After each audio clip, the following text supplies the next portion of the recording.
Hey guys, subscribe for daily content. And if you're shopping for gear, make sure you check out the description for the newest items at some of the very best online retailers. There's also links for some of the items that I personally recommend. Thanks! What's going on YouTube? Metal Complex here, and today I've got another interesting knife review / knife overview to share with you guys. This is the Herman Knives Ovium. Another really cool model from Herman Knives out of Poland. These are exclusively available at Polish Custom Knives. It's the only place that sells them. And they do ship from Poland. I will link them right down below. These are extremely popular now. Pretty much every model from Herman, and they sell out unbelievably fast.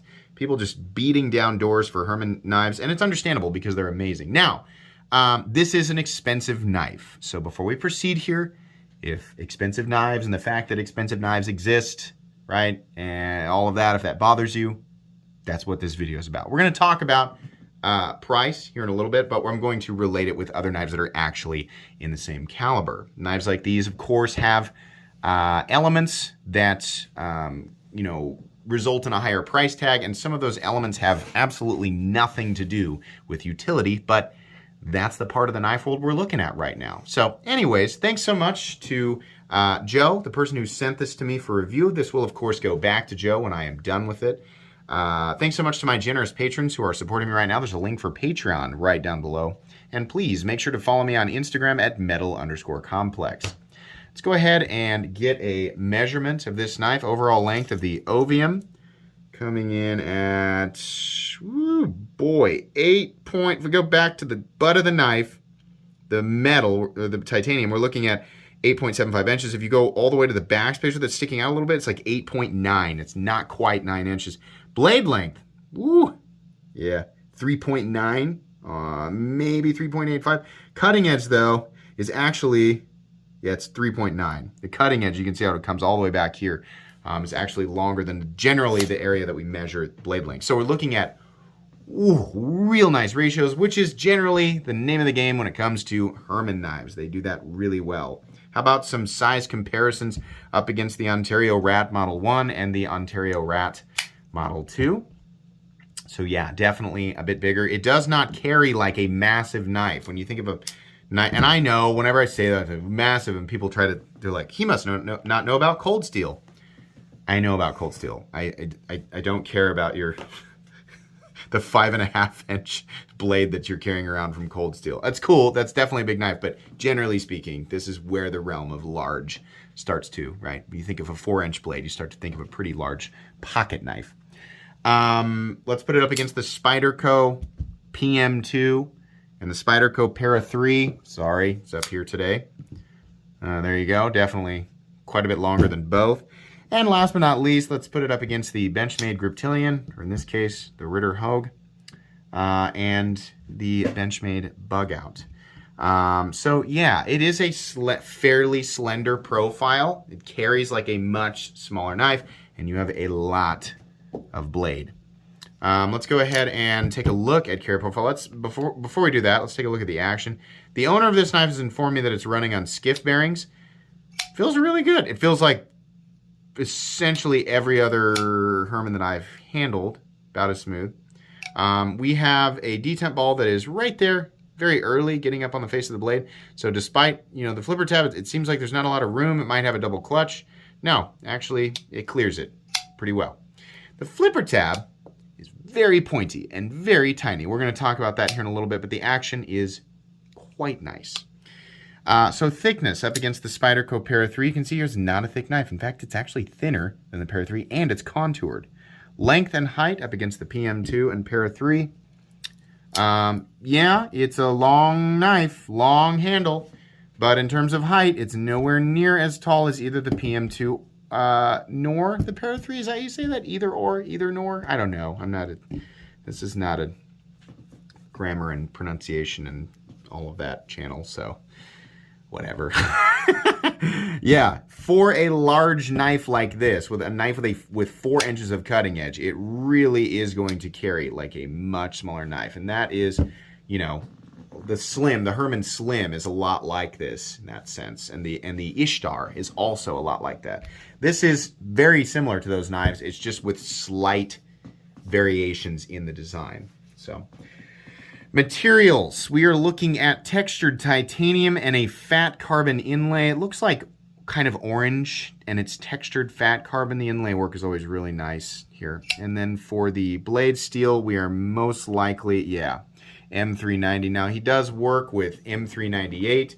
He also works with Damasteel and Damacore. I'll show off my own personal Herman, which is a much more expensive, super crazy, Herman knife. This is the Dragonfly, much bigger model. So he does do this, right? You can get knives that cost, new people, brace yourselves, take a deep breath. It's okay, we'll get through this together. $3,000, yeah. Even those sell out, right? So it's always a question of who would ever, before you finish that question, so many people, so many. You have no idea. It's a ravenous knife market, right? But if you want to go up that high and you want crazy materials like Damascus and Damacore, right? You can do that. And they perform super well. But he also works with M390 and M398. So there you go. Let's go ahead and measure blade stock thickness. Get my calipers. Oh, there they are. They're right here today. I think this guy's got a pretty thin blade stock. I mean, relative, Yeah, oof. It says 113.5. Probably 115 thousandths, putting it up against even the Rat at 100, I think that's 115 or so. Yeah, pretty thin blade stock. The Ritter Hogue at 120. So there you go. Pretty thin. That's nice. It's gonna slice for sure, especially considering how they did the drop towards the cutting edge, which we'll talk about in a little bit. Weight. Let's weigh it. These are milled out on the inside for weight reduction. Can we see right there? Yeah, a little bit of weight reduction pockets, at least on one side. So 4 inches of cutting edge, 3.92 ounces. Wonderful. It is not often that you get a blade or a cutting edge to weight ratio, right? For those of you who subscribe to the whole ounce and inch thing, it is very, very rare that we get to see a knife with a 4-inch blade weigh less than 4 ounces. So, bravo. Not carrying around a whole lot, and you are, of knife, and but you are carrying around a lot of cutting edge, which is cool, right? Definitely more useful for some people, but whatever. Hardware check. I'll get out my tools. As per usual, my tools are very inexpensive and very recommendable. You can find them right down in the section of my description that talks about the tools I use on my channel. Oh no, proprietary hardware. Don't worry, because Herman always makes you a custom tool for every knife, right? They have a lot of different pivots. So you get to if you order a custom one from them, you get to choose. If it's something you're ordering off their website, they'll have already chosen the style of pivot and they'll give you a tool. Yes, it still would be better if it was just Torx, but whatever. They got a little character, a little flair, and let's be real, the people who are actually going to spend money, not the complainers and the whiners who really have no interest in these knives anyway, the people who are actually going to spend money in this territory to get, a knife like this, they are looking for, believe it or not, character in their knives. It's not really all about does it cut? Yeah, well, a $20 knife cuts, right? They're looking for more than that. And these types of things, that's what people enjoy. I also enjoy that these are made out of titanium, the tool, right? It's much less likely you're gonna mark up the pivot. The rest of the screws on the knife, including the inlay screw and the 3 body screws back here and the 2 pocket clip screws, these are all T6. The is there a lock bar? Is there a steel lock bar inside? I don't think there is. I think that's just a titanium lock bar, which is fine. But yeah, they're all going to be T6. Still not going to be a difficult knife to take apart. It's important to remember on Herman knives, it is 1 screw threaded all the way through to the titanium. So people always kind of fret, thinking if I strip out the titanium side, I'm screwed that whole titanium side, right? Pretty unlikely. I've actually never heard of that. This channel gets 85,000 comments a year, and people also reach out to me on Instagram. And I also have my nose and face buried in the knife world pretty much 24/7. 22 million views in 4 years of this, and then you know, a good 9 years in the knife world before that, I have literally never heard of the titanium side, a titanium threaded side being stripped out by a screw. I'm not saying it's impossible, I'm just letting you know. Never heard of it. So I wouldn't worry too much. In this case, it's just less hardware to deal with. Okay. So what we have here is a Herman, and what is consistent here is that this knife has wonderful ergonomics. It's very roomy. These are contoured and textured, so you do get to lock in, right? This is a knife that is beautiful to look at and also extremely functional ergonomically and in terms of the cutting edge. Blade shape, we have, I'm going to call it a Wharncliffe every time I say that, right? People are like, no, it's Sioux. No, it's a sheep's cliff or a cliff toe or a Tanto cliff or ninja sheep or whatever, right? It's this blade shape, which is actually, I found, a lot better than a traditional drop point for EDC. Wharncliffes and sheep's foot blades, I think that the tip being down like this, because a lot of the stuff that I do is like draw cuts or cutting into packages, right? Shaping of materials. I found it to be better. And it does have, I think, just a bit of belly. Yeah, there's a slight curvature. It's also really easy to, these types of blades are really easy to sharpen, right? And you definitely still have a tip. It's a nice blade shape. And M390, we all, for whatever reason, for however long, have just crowned it automatically as king of the knife steel world, right?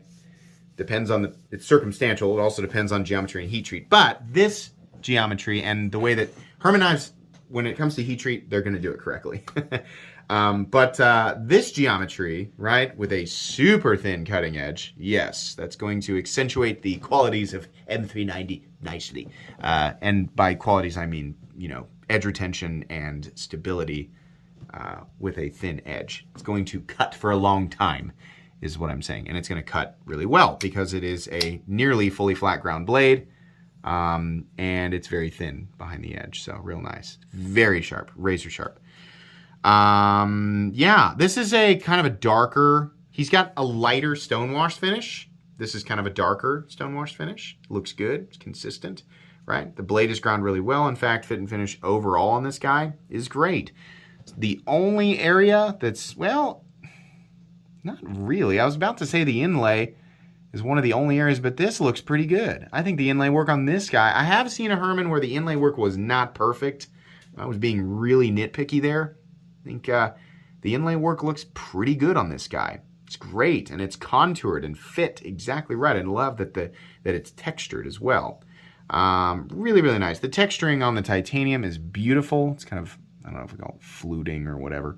Looks nice. Edges are all nicely knocked down. Despite it being a thin knife, it's really comfortable. Access to that lock bar, there's a huge cutout there, so just wonderful. They do sing, right? This is the singing Herman. They all sing a little bit different, but they all have that little bit of reverberation there, which is nice. The only thing that I really don't like is the flipper tab. It is too small and too pointy. Dedicated light switching it is the least uncomfortable way to deploy it, but it's not the hook shape you have to make with your finger tab. It's a little bit less, you know, with a knife, I just want to get it out of my pocket and deploy it with as little fuss and as little brain capacity as possible, because it's likely that I'm getting the knife out to do something more important than just getting a knife out. It's likely that I'm going to do a cutting task, right? So I don't want to have to think, bend my finger, go here, so that I don't poke this unicorn horn into my finger, right?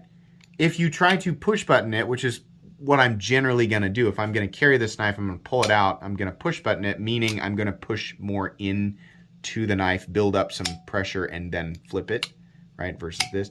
It hurts. You poke that thing right into your finger.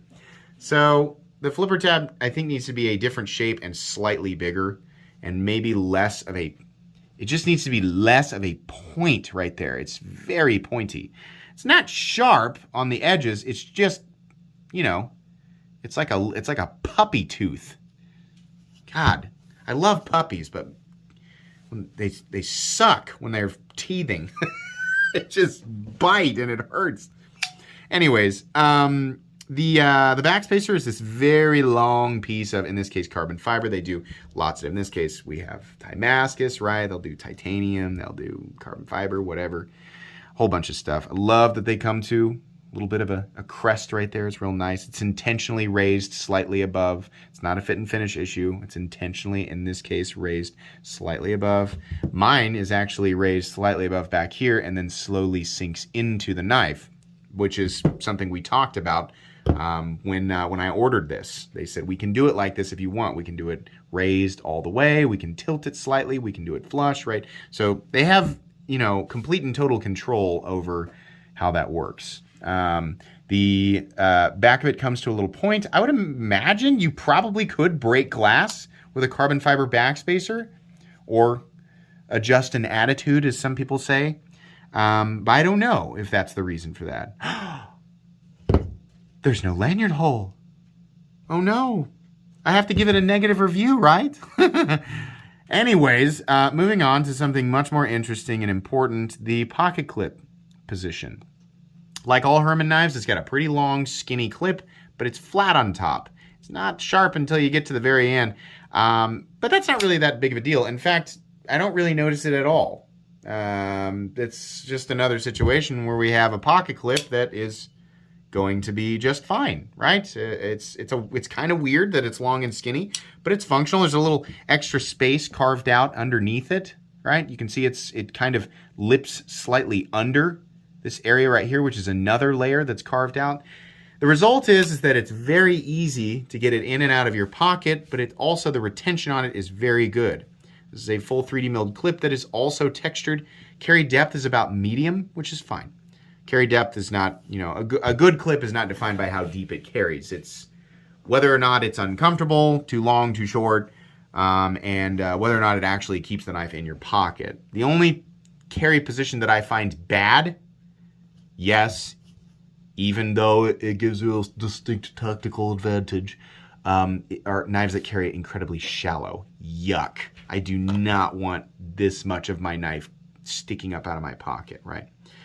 But anyways, that's not the case here. It just looks nice. Pivot is captive. That means it's not going to turn while you're adjusting it. So that's great. Stop pin is internal and located towards the front. Can we get it to focus? Can you see it right there? Right there. Yeah, right there, that little bar. So that's fine. No blade play, up, down, left, or right. No lock stick on this guy. It looks like this is probably a user, so I'm going to guess if there was lock stick, it worked itself out. There's no pivot lash, very consistent on the action. Nice, clicky detent, that's what you want. And no detent lash. So another excellent model from Herman Knives.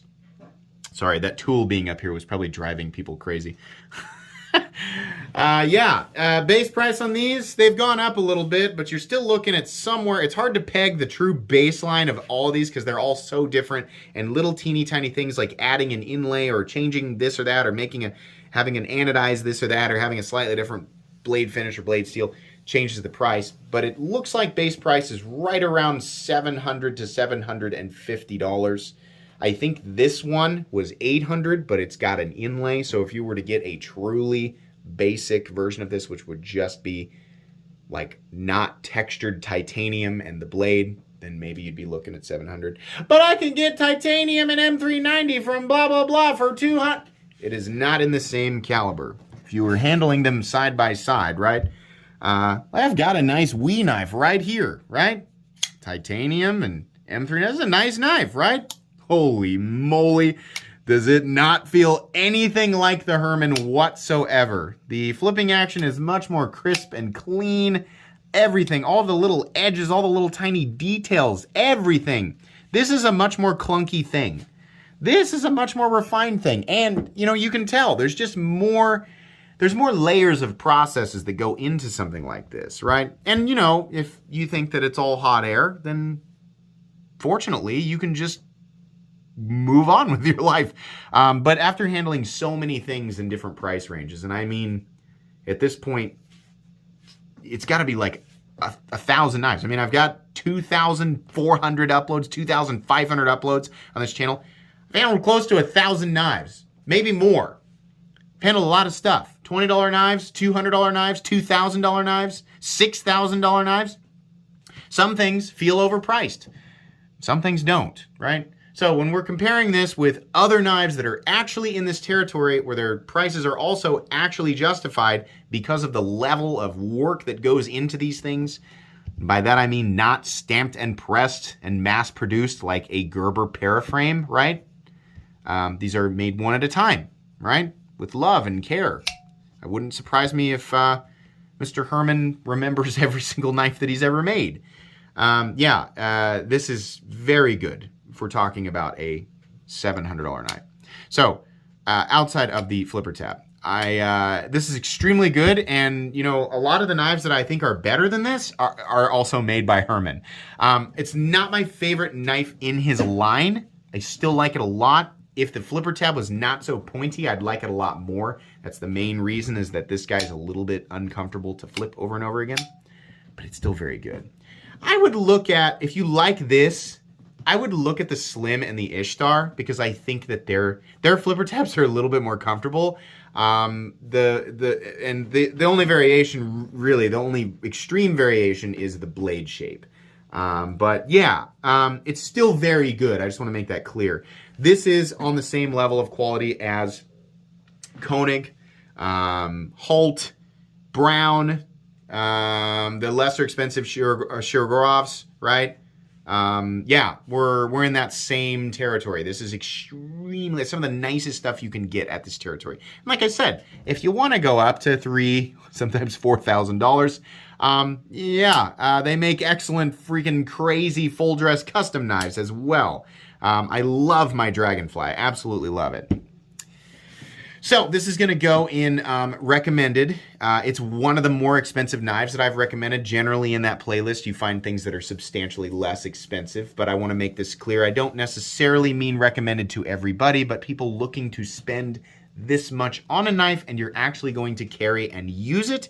Yes, this is a very nice, very functional tool that has a lot of extra work and care in it. Things that you know, those of us who are spending money in that territory, stuff that we care about, beyond the fact that, it can open your packages that are just full of more knives, right? It has all that, so that's great. Another winner from Herman Knives. Like I said, exclusive to Polish Custom Knives. Hard to get. I'd follow them. I would follow Herman and Polish Custom Knives on Instagram, and I would sign up for the newsletter on their website. That's probably your best bet. Thanks again to Joe for letting me take a look at this.